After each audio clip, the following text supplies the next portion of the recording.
and welcome to From This Corner TV. I'm Marilyn Dayton, your host and producer, and we've got a fantastic show for you today. So sit down, get a glass of water, pen and paper, because you're going to be learning a lot from this amazing lady we've got with us. And we've got Dodie Milardo back as our co-host. Woo! Welcome back, Dodie. Oh, I'm happy to be here. This is going to be fascinating. Yes, today. It's going to be fascinating. We always laugh a little bit more when Dodie's with us. She brings a light laughter to the whole scene. She's my comedy relief? No, that's not true. I'm younger than you are, my dear. I'm really 12 in disguise. Yes, that's what my granddaughter used to tell her friends. So let me tell you about our guest today. She is... well, let me first ask you a question. Did you know that your communication can be enhanced when you understand body language? Our special guest today is Carolyn Finch. She taught at the Speech and Theater Department at Western Connecticut State University for 28 years, was instrumental in setting up the Rehabilitation Department at Danbury Hospital, working on cleft palate team, and as a speech pathologist. She was owner of the Peter Piper School in Brookfield, Connecticut, the first in the state to mainstream challenged children. Yay! She and 3 Portuguese partners started Liberty National Bank to address the needs of the growing multinational population in the Danbury area. And her business, called Electrific Solutions, I don't know how you really pronounce that, with consulting, coaching, and presentation services to develop greater awareness of body language inside and out for personal development and success. She was a body language consultant during the O.J. Simpson case and was a huge hit on the TV show Ellen. And boy, were you ever a big hit. I laughed through that the whole 5 minutes. So welcome to the show, Carolyn. What a pleasure. As soon as I met you, I knew that I had to have you on the show. Well, thank you. It's a pleasure to be here. Well, one of the things I wanted to ask you is, now, you became the internationally known body language expert. What exactly is body language? Body language is the way our body communicates non-verbally. So this includes gestures. It includes signs that we might have, you know, the mother sign to her child, that kind of signing. We have facial expressions, happy, sad, wow, surprise. There's 6 basic expressions. So all of those are included, the colors that we wear, all kinds of aspects of the individual that are usually being conveyed to others subconsciously. Now, what about the, what is MEPS? You had mentioned that before. MEPS is the way I look at body language and divide the body up. Let me show you. The head, from the top of the head to the collarbone, is the mental area. That's where we have our senses.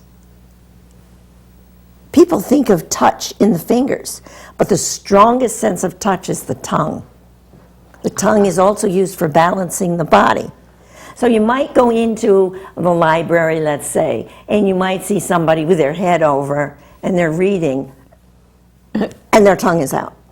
And they're balancing their head with their tongue. Interesting. So we have not only touch, but we have sight. We have all of these others, and we also have proprioceptive. Do you know what that is? No. That's a new sense. We will be declaring it's a new sense. And that is the sense of knowing where your foot is. Knowing which side of the room you're on. And in special education, we have a lot of people who do not know that.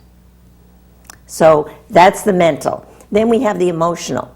The emotional involves the heart, the lungs, the breathing. You saw me shrug my shoulders. That's part of emotions. The arms are emotions. The hands, in kinesiology, every finger is attached to an organ. So we know, for instance, this is the sugar finger, this is the sugar finger, this is the heart finger. Each finger has a separate use and a separate attachment in the body. Does that help? Yes. And now we're going to go to physical. Physical is from the bottom of the bones, the last rib, down to the top of the thighs. That's our physical area. The food is actually digested in the intestines, liquefied in the stomach, digested in the intestines. And we see intestines all over the place. I just saw them out there in the mall.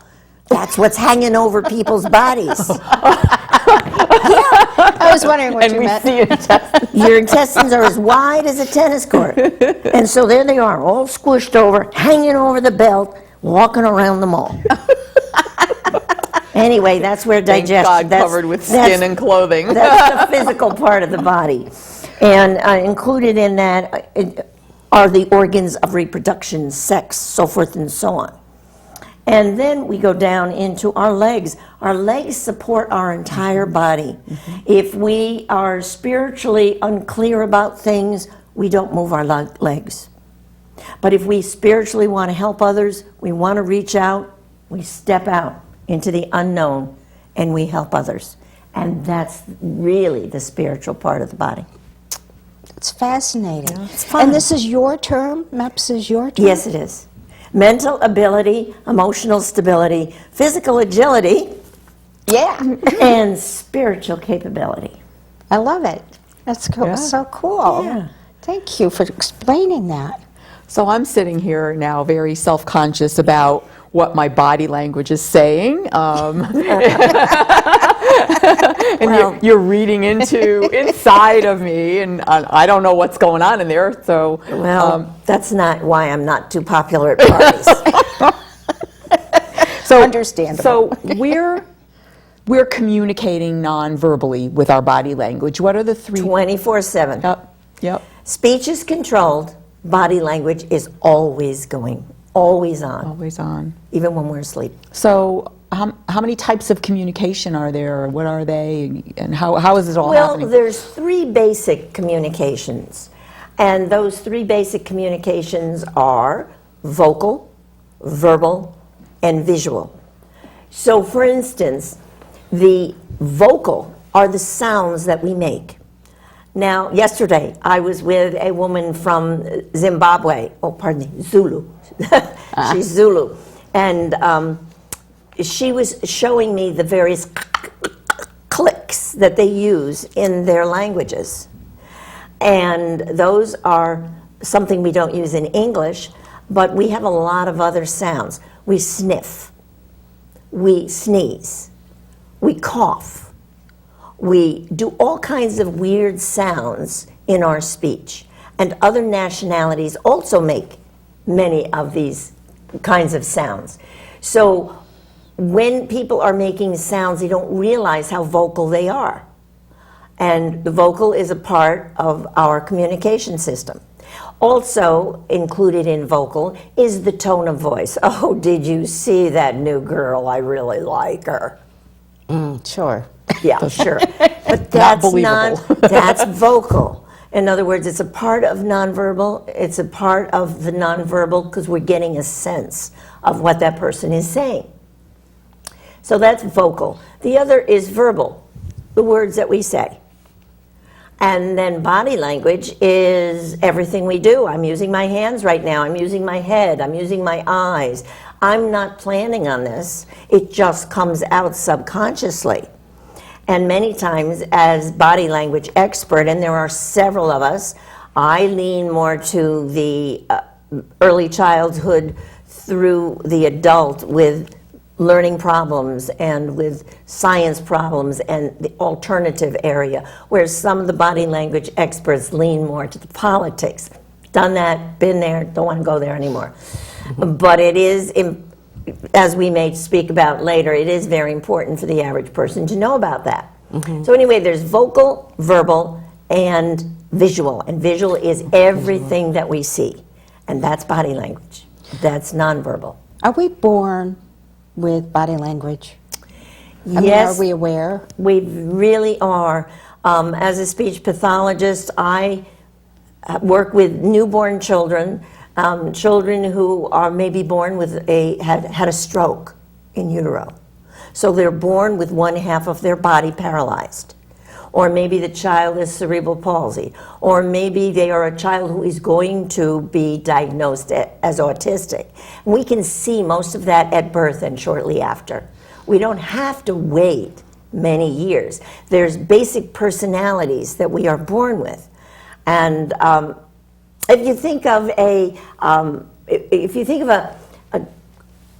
cross, and that cross has 4 parts to it. Think of it that way. The upper left part would be a person with an analytic behavior. They're going to analyze things. They're going to like math. They're the kids who put their shoes She knows together. I was a math major. put the shoes on right next to each other and line them all up under the bed, and nobody told them to do that. That's the analytic. Right. Then we have on the other side, that's one window. The other window would be the driver, the person who's fast, the person who talks fast. They walk fast. They do everything fast. You walk behind them when you want to talk to them. And then down in the lower corner, think about the amiable, the person who's going to please everybody. They want everybody to love them, and they want to love everybody. They're the ones who go away on a vacation, and they come back with a little something for everybody. Yeah. And then we have the expressive. The expressive are people who will take chances. They will wear bright colors. You want to go skydiving with me? Probably not. No? I'm afraid of heights. Yes, I did it I'm once. afraid of heights. Okay, I was so younger. you know I'm an expressive Yeah. then. Right. So those are the 4 basic personalities. I'm a And- chicken. Is there one of them? yeah, that's on the outside. yeah. I was very fortunate to be the baby photographer at Danbury Hospital. And when we would pick up the babies and put them on a little cart with a camera above it. Of course, this was all a long time ago, before we had Yes. cell phones. Yeah. Right. So I would pick up that baby and spend a few minutes with them, and I could tell you what personality they could be. Wow. I could say, well, this was a really restless baby. This is going to be an expressive type person, or maybe a driver. And this baby hardly moves at all. And we now know that even the children who are born a pound or 2 pounds, we now know that those children, if they're held by the fathers and the mothers every single day, that they are not only going to survive and thrive, research now shows that they are going to move above the children who weren't held. Wow, that's pretty amazing, isn't it? Yeah. Yep. It really So is. yes, we can feel it. Those of us who can feel it Yep. can feel it right at birth. Now, you've been in different countries all over the world. In Africa, you see all these little children running around, and you can identify personality-wise just by Yes. looking at their actions. Right. So I can say that's an expressive. When Don and I had our nursery school, we had 150 children a day in a private kindergarten. So I had children to look at every day. And it was really wonderful to be able to see that. Yeah. Oh, I think children are amazing anyway. So you have this great skill, this great talent, this intuition even. What do you look for when you first meet somebody? What do you're going to start assessing? Like, do you look at their hair and you decide what that big hair, big hair? God only knows what that means. But what do you? I what do you start with? personally look at the hands and the feet, Okay. because the hands can tell me a lot, especially if a person is tight or they have their hands together. When one hand is touching the other, it's usually self-stimulation. So a person needs to stimulate themselves so they're not nervous or show particular weakness, maybe. They don't know they're doing that. Right. When people start to gain weight, they start to cover themselves in the front. They hold their hands like this, and they don't know they're doing that. It's all subconscious. Yep. And what was the other part you said? What do you look for when you Oh, first meet somebody? so You're I you're look looking at to your hair see and if the hands are apart Yep. or close, and I look at the feet. Oh yeah, you said the feet. Right. Let me show you what I mean. Why don't you stand up? Me? Yeah. It's okay. So when we're talking, turn around and face me, Dodie. And we are in a deep conversation, so our feet are exactly facing. Okay. They're right in front of each other. You may not be able to see that, but they are. Now, we're speaking, and I put my hand on my hip, and I put one foot out toward the door. I'm only half listening to you now. Ah. And I'm ready to stop that conversation. So I'm going to move out as soon as I get the right opportunity. And that's good to look for when you're networking, because you can figure out what to do. Thank you. Yeah. Well, I was going to say, because people mirror each Yes. other's. I was going to say the next thing you're going to tell me is to do the same thing. But Oh. no, that's not. No, that's one of my workshops. Yeah. Okay. Another show. Another show, Okay. yeah. Yes, Yeah. mirroring is absolutely amazing. Yeah. I use it when I have interviews. I use it when people have no idea I'm using it. Yeah. And the nice part about mirroring is in sales, when we can get salespeople to actually do it, their sales go up. Wow. The other person doesn't know Yeah. that they're doing it. And I was sitting here before I did. Yeah. I'm really trying, really starting to pay attention to what I'm doing while you're talking. And my legs were crossed both ways. What do you? I mean, I would just sit because I'm comfortable that way. But does it mean something more than that? Well, Is it closing off here something? again, we're born with our body language, but then our religions, our families, our training. I was trained in theater. I was a theater major in high school, and I did some acting, and I'm still crossing my ankles. Very seldom do I cross my legs. How about you, Marilyn? I don't cross my legs. I See? cross my ankles, or I sit like this, which Right. is, I'm trying to figure out what I'm doing. I've got one foot ahead of the other, and I'm leaned towards you. Right. Right. And Because- And that's I'm lean- because you're interested. If you Right. weren't, Yeah. you'd be back here like this Yeah. somehow. But your training in your field of modeling and also acting yeah. has trained you not to sit like that. So when I was on the Ellen Show, I did mention that I thought she had a problem with her hip. Yeah, and she was Yeah. taken aback by that. Yeah. Because she had one, right? She does it. Yeah. Right. And that I said that's one of the reasons why you're sitting like this. Well, now since then, another body language expert has been on her show and has said to her, you can't put your foot up like that because the sole of the shoe is pointing to someone else. What does that mean? Well, we don't want to do that because it's not appropriate in many cultures. Like Japanese. Like Yeah. Japanese, Yeah. right. You don't want the bottom of your shoe facing somebody else. Because it's like an insult It's or like- something? Yes. Yeah. Yeah. And- But what about this kind of leg crossing? Well, Is it's that, pretty am I- acceptable in this country now, and when somebody crosses their legs and they're in Europe and some other places, they say, well, it's the North Americano. They can tell that we have certain behaviors, certain Yep. personalities Yep. that pop out, and Yeah. we use them. But am I, subconsciously, am I closing off something? No. No, there's none of that. No, you're There's- comfortable. There's not deeper stuff going on. Oh, don't worry about it. I wouldn't tell you anyway. Yeah, you probably see. She could take me aside later and tell me a lot of stuff. Okay. Well, see, to me, she looks relaxed because she leaned back too.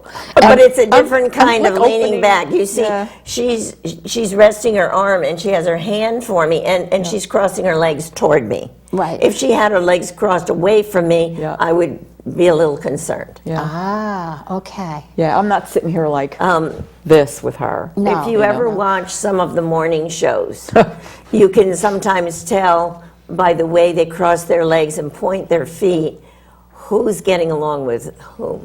I'll have to keep an eye on that now. This that is you said almost that. like you've got the inside track. No, wow, When really? you're watching any kind of reality show, a talk show, or anything, you're sitting there, you're analyzing. It's like a dentist who looks at your smile and they're Yes. analyzing your teeth. The same kind of thing, right? Right. So, do you ever watch a show and relax and not do that, or is it just so built I in? only do it when I'm asked to do it. Ah, I mean, it's just a part of me. I might say, oh, well, they're expressive or they're this. I'm more personality. have you ever watched a movie and you go, I know who did it, because I can tell by their, their body language. I say to Don, I could write it. Yeah, I bet you could. But go ahead. Yeah, you mentioned something about Marcia Clark Yes. in the O.J. Simpson trial. Right. And tell us what you knew. That's what you actually when I recognized. first started doing Yeah, a lot this of is cool. speaking.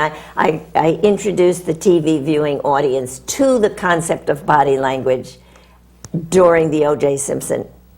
And it was the Boston Herald, I believe it is, the Boston paper, who interviewed me 2 weeks into the trial. And I said, Marcia Clark will never win this case. And they said, why not? And I'll show you why not.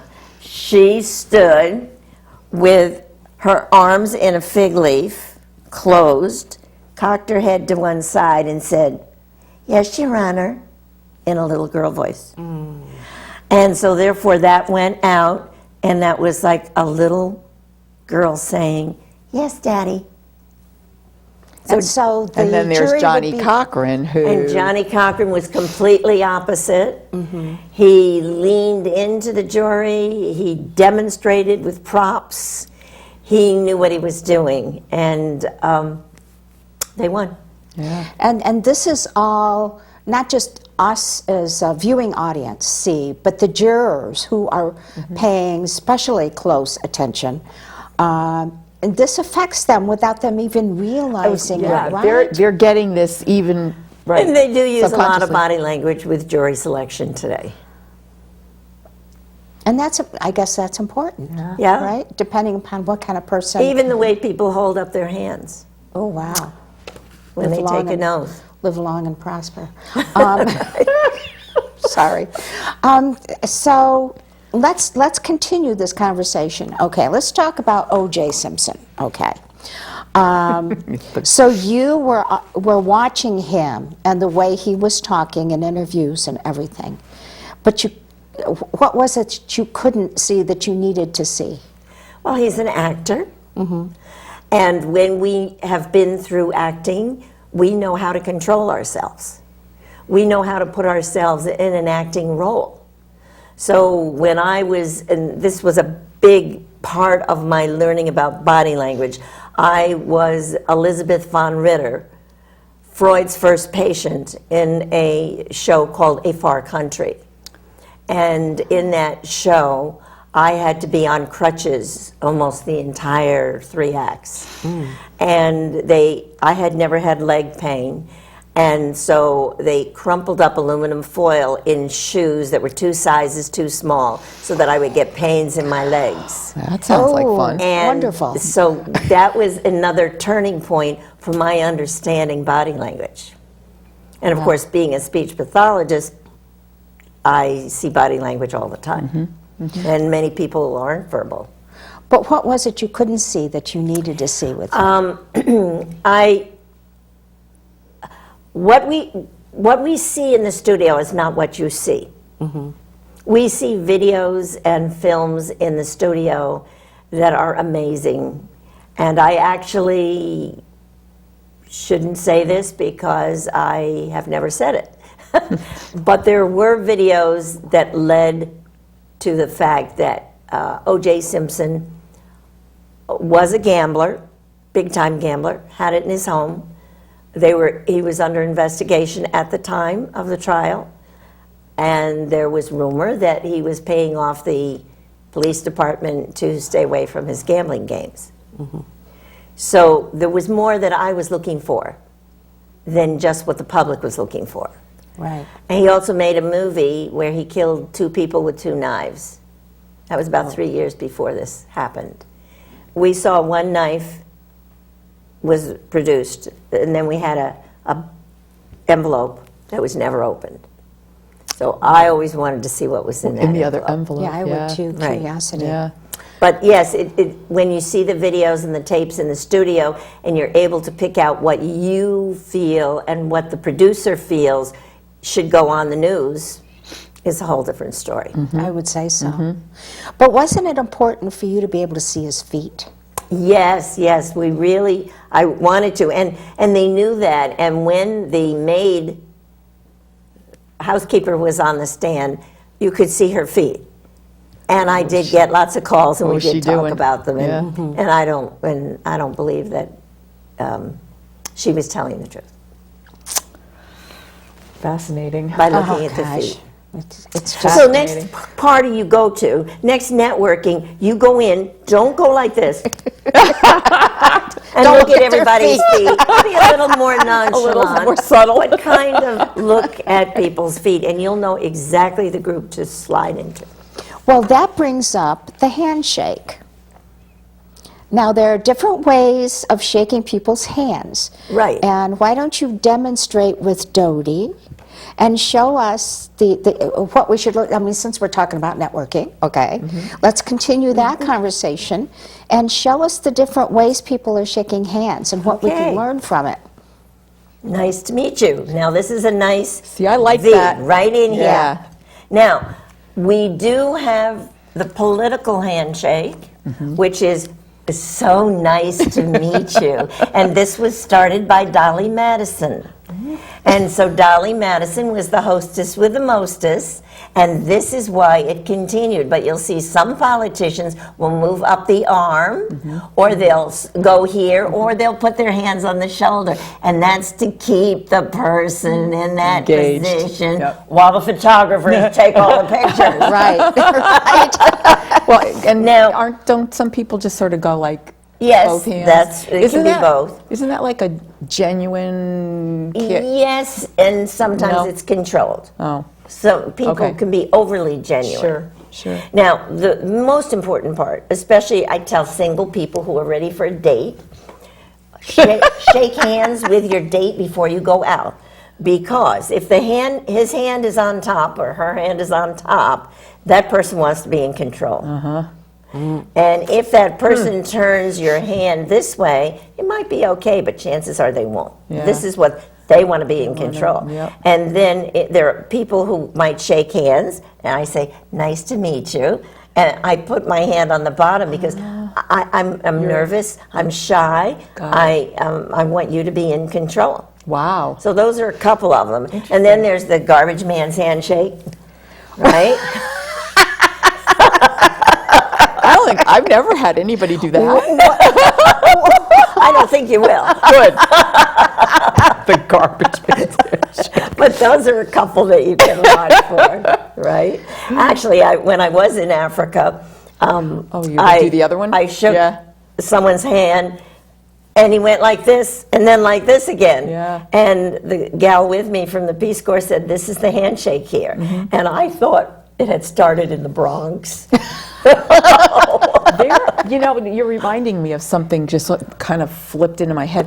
There was a video that was going viral just a little while ago where a teacher, to connect with his students, every single student, he and the student created a separate, different handshake with that student. Oh, isn't that And exciting? as he would greet them at the door, and they would do these like Oh, yeah, this and the whole, right. And then tap the I'll leg. have to find out about that one. Yeah, it went Yeah. viral a little while ago. Oh, and really? this teacher was so beloved because every single that student had a great?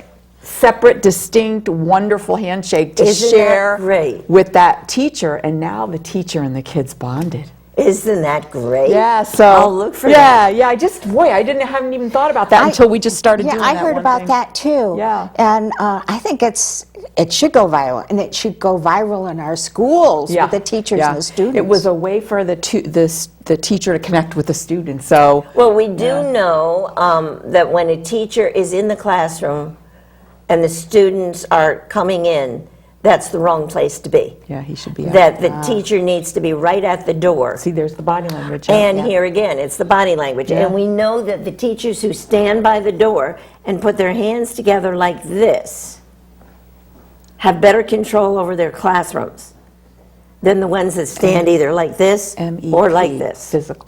MEP. Wow. Physical Yep. control. Okay. Yes, Yeah. isn't that amazing? Oh, that is absolutely amazing. Yeah. Yeah. And you know what else we've been talking along here, ignoring The time. the clock, and which is, you know, fun for everybody. But we do have to take a short break, and that's my job, to keep an eye on the clock. And I just noticed. So hang in, get a drink of water. You got 2 minutes, and come right back. Okay. You always made sure I brushed my teeth. You told me that smart was cool. You always told me to dream big. To all of those parents who took the time to make raising their children their most important job, we'd like to say, Thank you. Thank you. From the bottom of my heart, thanks, Mom and Dad. this message is brought to you by the U.S. Air Force. If you keep tanning, indoors or out, the effects of harmful rays will show up on your skin. Wrinkles, age spots, and an increased risk of melanoma, the second most common cancer in women 15 to 29. Stop tanning. Time may not be on your side. Learn how to protect your skin at spotskincancer.org. A message from the American Academy of Dermatology.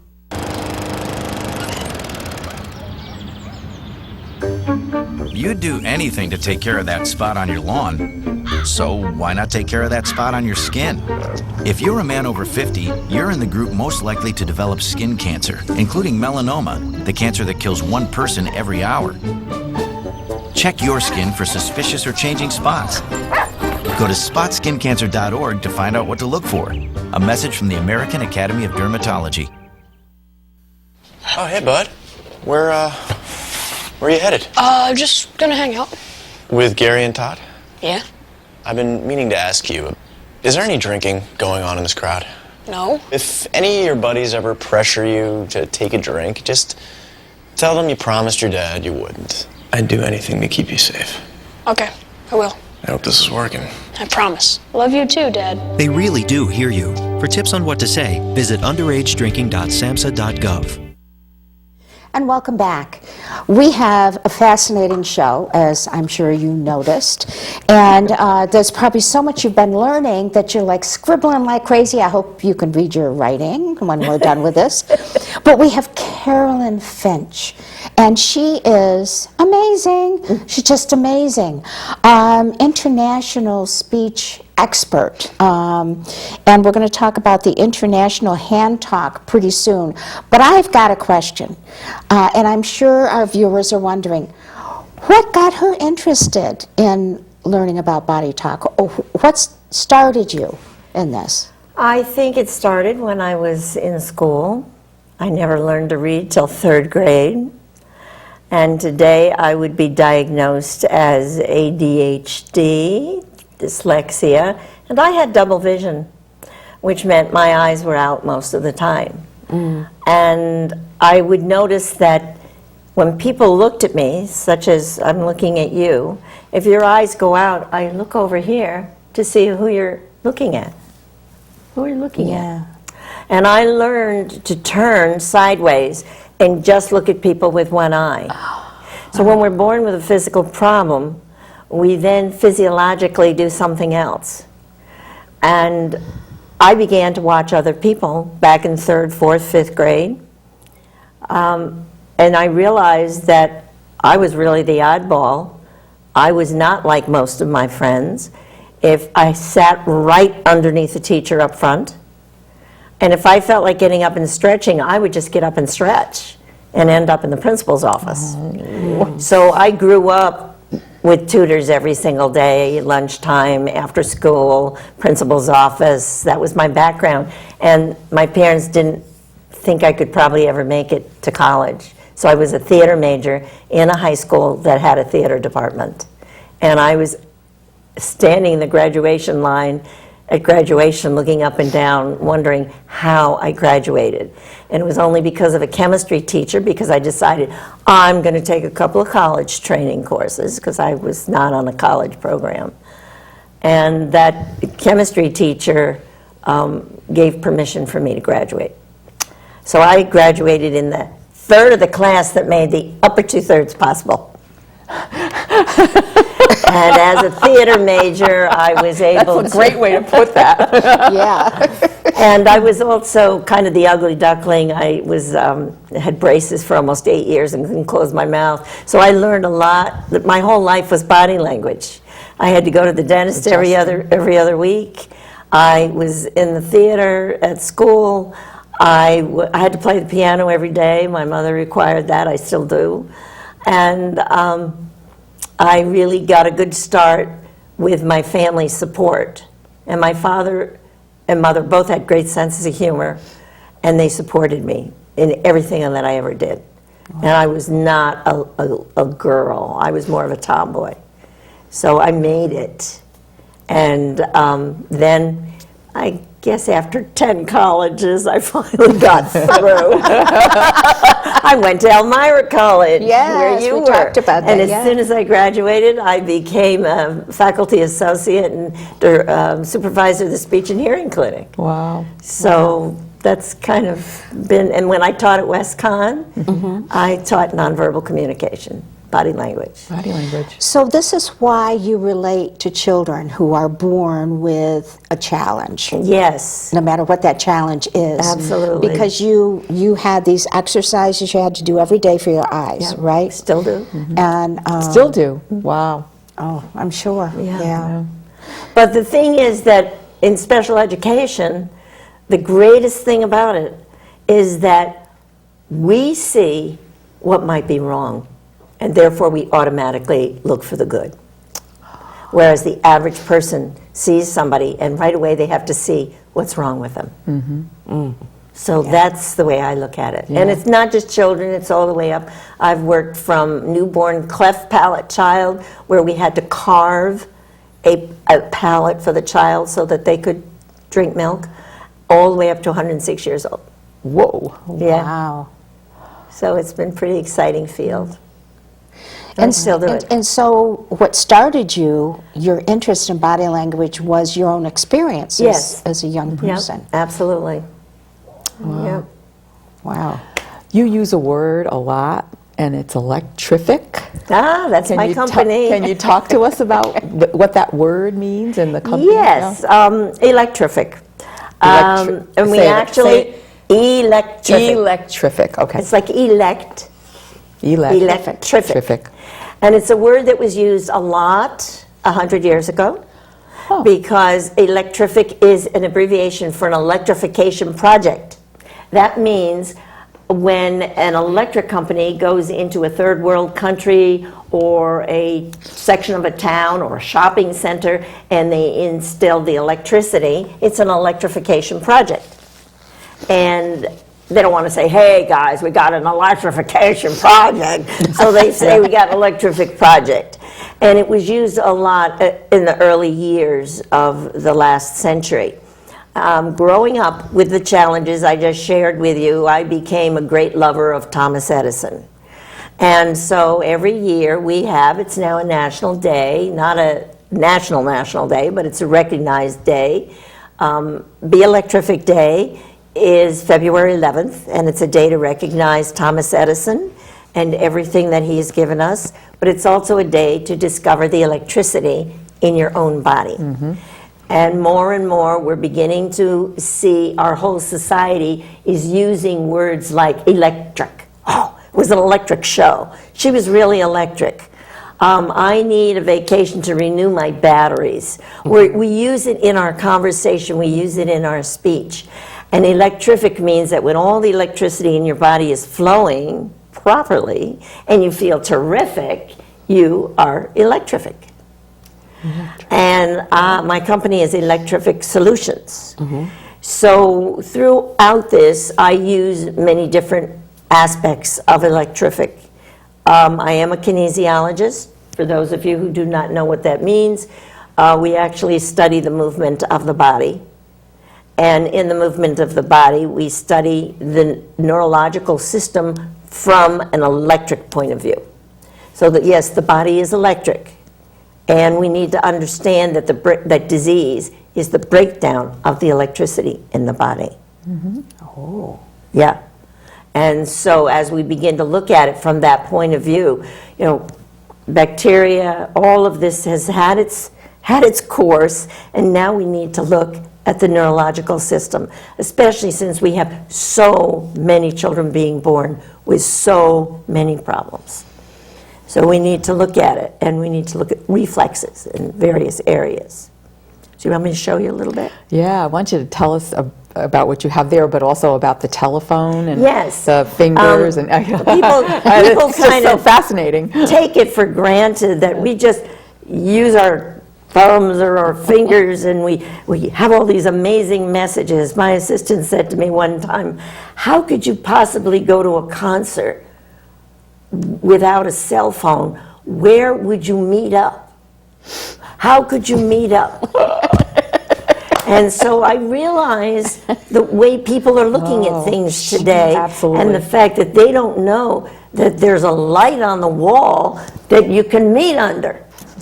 Yeah. So this has become our amazing. Third row. Yes, there we go.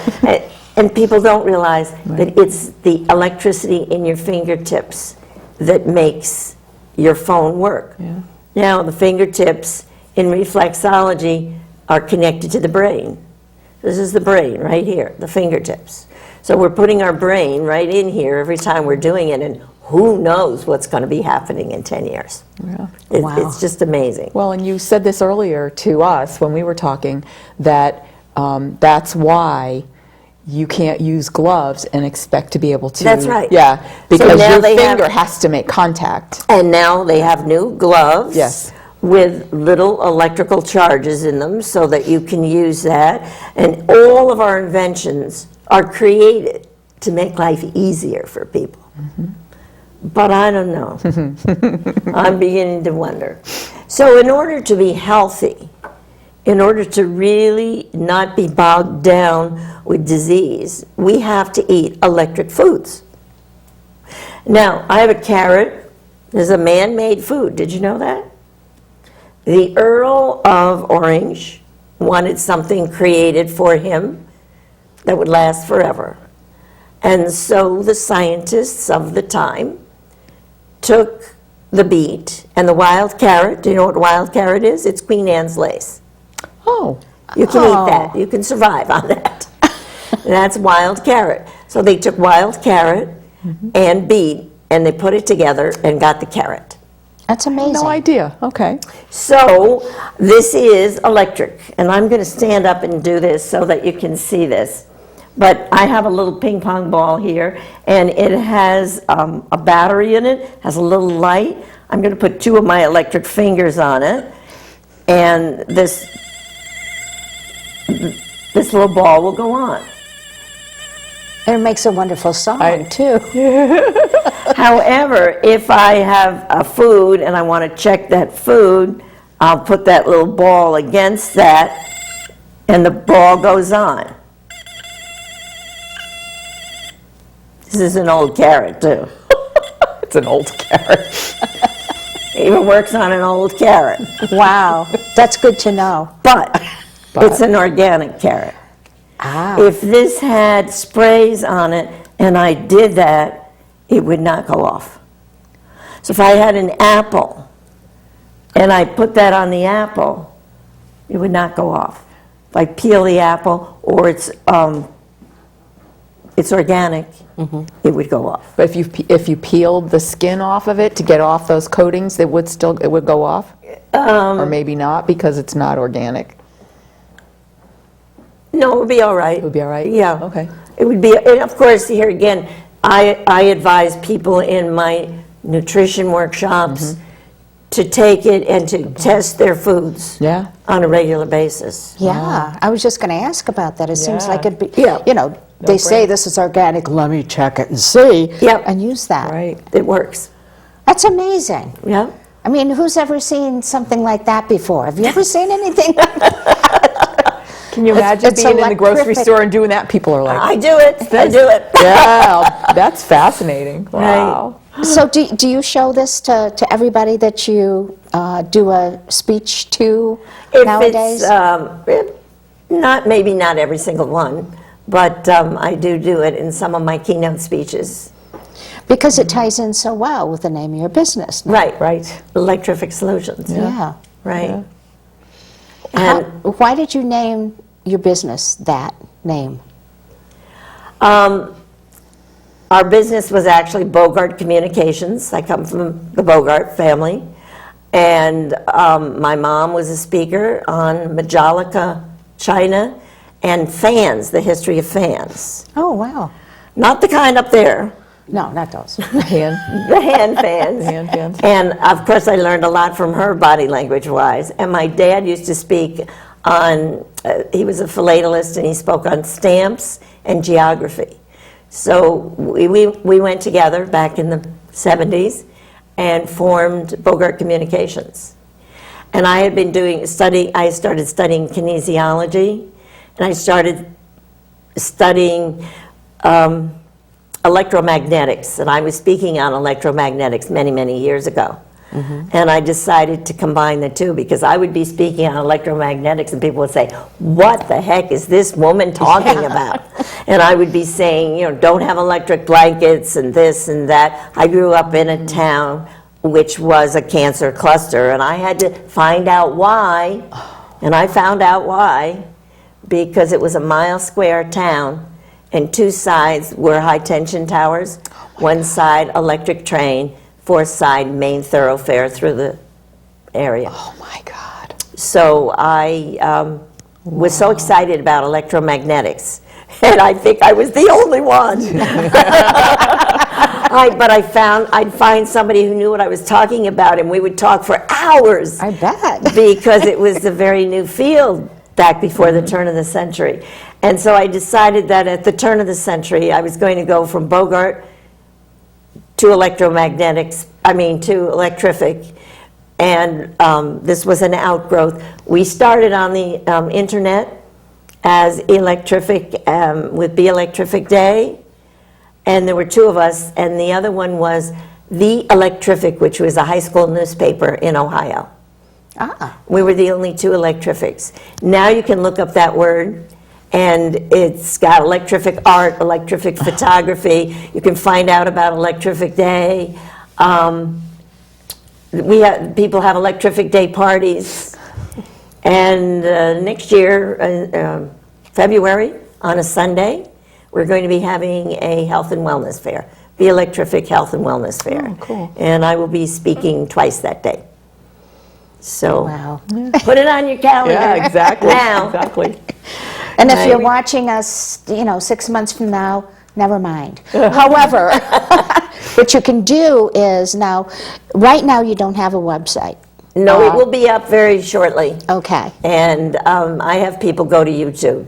Yeah, yeah, and we've got that. There's her YouTube address right there. Write it down, okay, and make Or sure, just because put my name up. Yeah, just put her Google name up, my name. because you'll find her. And the thing is, what I love is I started watching her videos on her YouTube channel because I wanted to know more about her, and I was like going, I could sit here for 2 days, maybe 3, and just continue watching these videos because it was just so fascinating. Just so, to me, it was just really, really fascinating. And but we wanted to talk too about, I had to write it down, International Hand Talk. Right. Yes. Right. Tell us a little bit about that. Having been a speech pathologist, I started to work with sign language. I taught it when I was at the hospitals, nursing homes, when I go into people's homes, I would teach them sign language. And I realized sign language is too much. It's like learning Spanish or French or anything else. And I did some work at the American School for the Deaf and found that many of the parents of the deaf children never even learned sign language. Wow. So I decided I would do some research. And for several years, I researched the systems. We have 26 sign systems in this country. Okay, all clear, pull out in the railroad yard. Oh. We have heavy-duty equipment signs. We have a system in soccer, which is a little different than football. And so we already have all these systems out there. So when somebody has a stroke, somebody speaks another language, somebody's special education, what is their means for communication? They need to have something to communicate. Yeah. So I researched all these languages, and then I looked at sign language. In other words, we don't use this for women or for woman. This in sign language is bonnet strings, represents bonnet strings.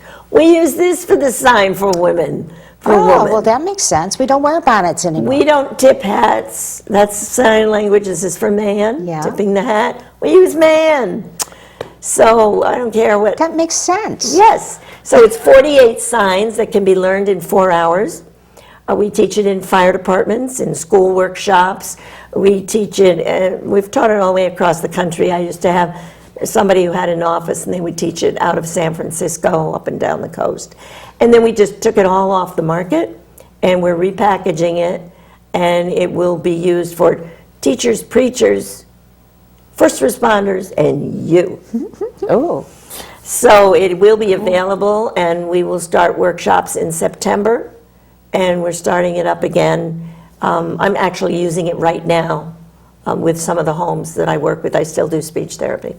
Okay. So I actually am using it. I did go to Africa, Namibia, Atavi, the city of Atavi, and I taught it there. I was very excited. We had, it was very interesting. We were doing workshops, and I would go into town, and people would say, "Are you the American lady teaching workshops?" And I'd say, "Yes." And they'd say, "Can we come?" And I'd say, "Sure." So by the end of the period, we had people on chairs lined up around the wall. And it was a wonderful experience. Sure. But it was the best experience was when we gave them all the posters. And then a week later, I went into some of the places where they were using them. You see, the children were from different tribes. They spoke different languages. So when they came to school, they couldn't understand each other. So we taught them universal hand talk so that 48 signs, drink, eat, accident, various signs could be used. So I took them from here and there and put them all together.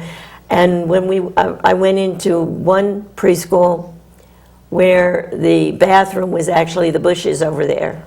And it was very tight quarters with 40 children.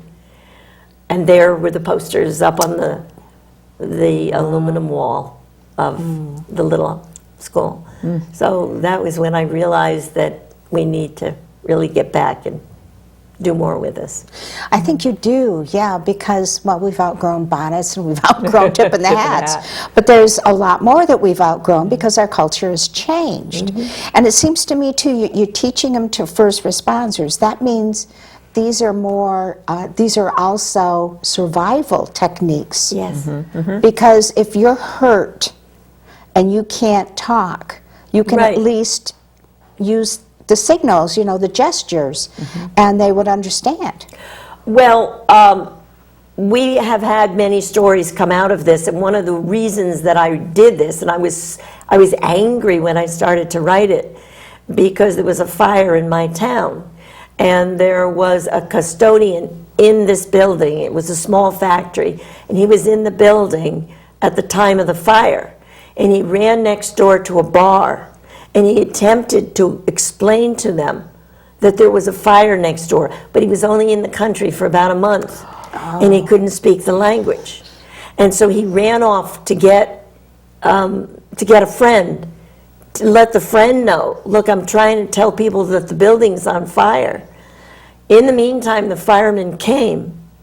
The manager of the business came and said, there's 2 men, there's a man in there. Oh. But he And wasn't. He was the. He wasn't. Oh, And see? the two firemen went in, and they were both killed in the fire. Oh my. Man. Oh my And goodness. I was angry. I said, there's Yeah. got to be a better communication system. Absolutely. So Oh. I went to work. Wow. Well, there you go. Interesting. I was on the highway coming here today, and the car in front of me was making a racket, and I looked, and the left back tire was going flat. Oh, wow. And so this guy is driving, and I'm worried that the whole thing is going to, like, blow up and stuff. And I'm thinking, how can I tell him that he right. has a flat tire without scaring him? Because I was going to pull up alongside of him and beep the horn and tell him to pull up, but he would have thought I was crazy. If I had had a signal, Even accident would have worked. yeah, Yeah. and he And knew this is it. car or drive. Yeah, yeah. So you would say, accident. your car accident, Yeah. help. Now, this is the sign we use for help. And I researched this. Wow. I researched it so much. And this is the sign in sign language for help. So if somebody comes up to you, you're not going to know what they mean. Oh no, I'm not not at but all. Yeah. And I was at the Wilton Fire Department. I was doing the program, and they said, well, why would you want this to be help? And then the siren went off, and they went off to a fire. And when they came back, they were all excited, and they said, there were 2 kids standing in the driveway when we pulled up, and they were going like this. There you go. They had put a box of pizza Yeah. in the oven, and it had caught fire. Oh, the whole box. Box and Oh, all. jeez. Box. Yes. Oh, wow. Yeah. Well, I have to say, this has been, I wish we could keep going. Don't you wish we could keep going? This is like, there's so much more to this one. That's why you need to look at the YouTube channel, okay? There's so much more to know. But I want to thank you so much. Oh, you're so for welcome. being on Thank the you so much for show. having me. It's been not just interesting, it's been kind of fun, too. Yes, A lot of fun. A lot of fun. And Dodie, thank you. You're thank quite you so welcome. much. Good, great. Now, as you know, when I finish the show, I like to thank our sponsors. I always love to thank our sponsors because, they love our show, and we love them. And also, I like to finish with a quote. Well, this particular quote I got from one of your YouTube videos, and you said Woody Allen said 90% of success is showing up. You said that's true, but Carolyn Finch says 90% of success is body language. And I agree totally and completely. So I also want to remind you, as you know, we've been on for 3 years, and you still love us, and you still want more and more and more. So I'd love you to tell me, what are you looking for? What kind of guests? We've had a wide variety of guests. Let us know what you would like on our show, okay? And you can let us know right there. Send me an email, okay? And we will do our best to get that for you.